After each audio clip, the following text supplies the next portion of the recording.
দেখতে পাচ্ছেন একজন বৃদ্ধ মহিলা সে পর্যন্ত ঘোড়ার উপরে উঠেছে, তার কত শখ।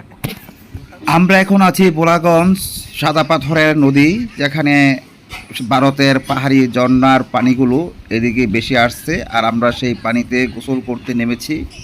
দেখতে পাচ্ছেন এখানে অনেক মানুষই দেখা যাচ্ছে।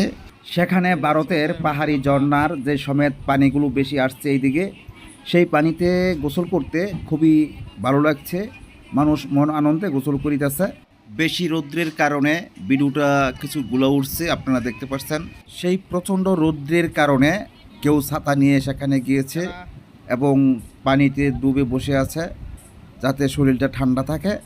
দেখতে পাচ্ছেন কত কত পর্যটক এখানে এসেছে। আমরাও এখানে এসেছি একটু বিনোদন পাওয়ার আশায়। খুবই ভালো লাগছে, আপনারাও আসতে পারেন। চলে যাওয়ার পথে আপনাদের একটি সতর্ক করে দিচ্ছি, এখানে যারা যাবেন রৌদ্রের মাঝে কেউ খালি পায়ে যাবেন না, শীতকালেও খালি পায়ে যাবেন না। রৌদ্রের মাঝে খালি পায়ে গেলে যে পাথর যে গরম হয়, এই গরমের তীব্রতায় পা পুড়ে যাওয়ার কথা। আর যদি খালি পায়ে যান শীতকালেও কিন্তু পাথরের উপরে পা রাখলে পা ব্যথা হয়ে যায়, জুতা ছাড়া গেলেই সমস্যা। দেখতে পাচ্ছেন একজন বৃদ্ধ মহিলা সে পর্যন্ত ঘোড়ার উপরে উঠেছে, তার কত শখ।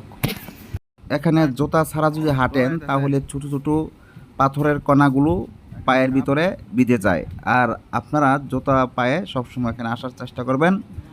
আমি কিন্তু জুতা নিয়ে আসছিলাম, কিন্তু জুতা পা থেকে খুলে তারপরে হাঁটছিলাম। অবশেষে দেখলাম যে পায়ের ভিতরে ছোটো পাথরের কণা ফুটে, তারপরে আবার পাথর যে গরম হয়, সেই গরম পাথরের পা রাখলে পা পুড়ে যাওয়ার কথা। যাই হোক, আস্তে আস্তে অনেক কথাই বলেছি।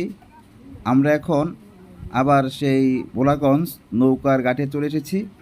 এখন নৌকা দিয়ে আমরা চলে যাব সেই বোলাগঞ্জের ওই যেখান থেকে আমরা এসেছি সেখানে যাব আমাদের স্টেশনে।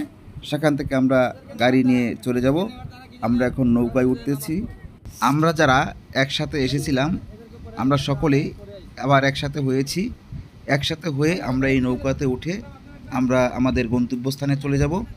সেখান থেকে আমরা আমাদের বাড়ির উদ্দেশ্যে রওনা হব। দেখতে পাচ্ছেন নৌকায় সকল লোক উঠতেছে।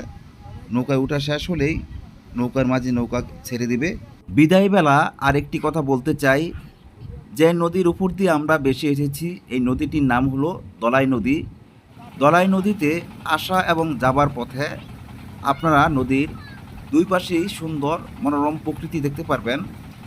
এবং এই বোলাগঞ্জ সাদা পাথরে আসার পথে দেখতে পারবেন ভারতের মেঘালয় পাহাড়, যেই পাহাড়গুলো আমাদের এই দৃষ্টিনন্দন কেড়ে নিয়েছে।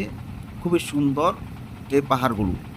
যাই হোক, বিদায়বেলা আপনাদেরকে কিছু প্রাকৃতিক দৃশ্য দেখালাম, যে দৃশ্যগুলো আমরা আসার পথে দেখেছি। আপনারাও এখান থেকে আসলে এমন ধরনের প্রাকৃতিক দৃশ্য, ভারতের মেঘালয় পাহাড় আর অনেক কিছুই নদীর দুই পাশের দৃশ্য দেখতে পারবেন। এখন আমাদের বিদায় বেলা, আপনাদেরকে স্বাগত জানিয়ে এখানে শেষ করছি। আল্লাহ হাফেজ।